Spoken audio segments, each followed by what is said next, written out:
देखिए, टैक्स को लेकर के लोगों में बहुत सारा कंफ्यूजन है टैक्स स्लैब को लेकर के, क्योंकि पहले वित्त मंत्री निर्मला सीतारमण ने घोषणा की कि 12 लाख तक कोई टैक्स नहीं लगेगा, यानी जीरो, ये समझा गया। लेकिन हमारे साथ आईटी एक्सपर्ट मौजूद हैं, शिवन कुकरेजा, बहुत बहुत स्वागत है आपका। ये हमें बताएंगे, क्योंकि उसके बाद हमने जो टैक्स स्लैब देखा कि अगर आपकी इनकम जो है वो 8 से 12 लाख के बीच में है तो 10% टैक्स है, उससे ऊपर है तो फिर 15% टैक्स है। ये क्या, ये समझ में नहीं आया, बहुत सारे कॉल्स भी आ रहे हैं। मैं इसको सिंपल सी भाषा में समझा देता हूँ। अगर आप एक मिडिल इनकम ग्रुप में है, 12 लाख तक की आप इनकम आय अर्न कर रहे हैं, तो आपके लिए टैक्स जीरो है।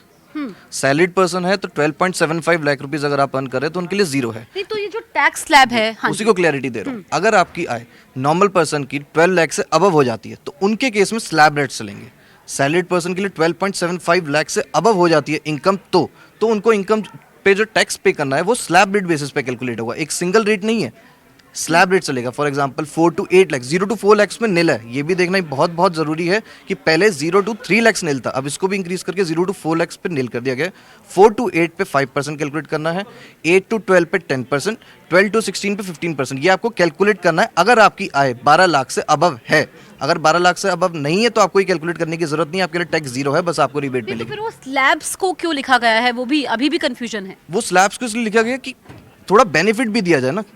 उसके अलावा जो 12 लाख के अबव जो इनकम अर्न कर रहे हैं, जैसे 18 लाख की जो इनकम अर्न कर रहे हैं, उनको जो टैक्स रेट पहले था और अब में जो स्लैब रेट्स में चेंजेस हुए हैं, उनको 80,000 का बेनिफिट हुआ इस ईयर में।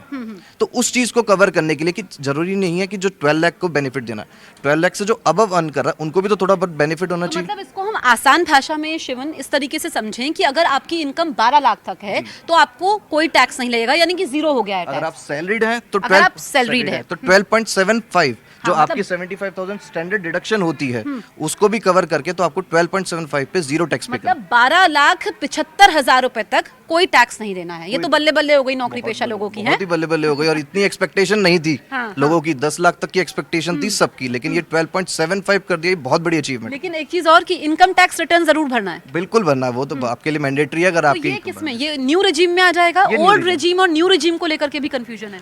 कंफ्यूजन है। अगर आपके पास देखो डिडक्शंस और भी है, जैसे 80C की डिडक्शन होती है, वो न्यू रिजीम में नहीं है।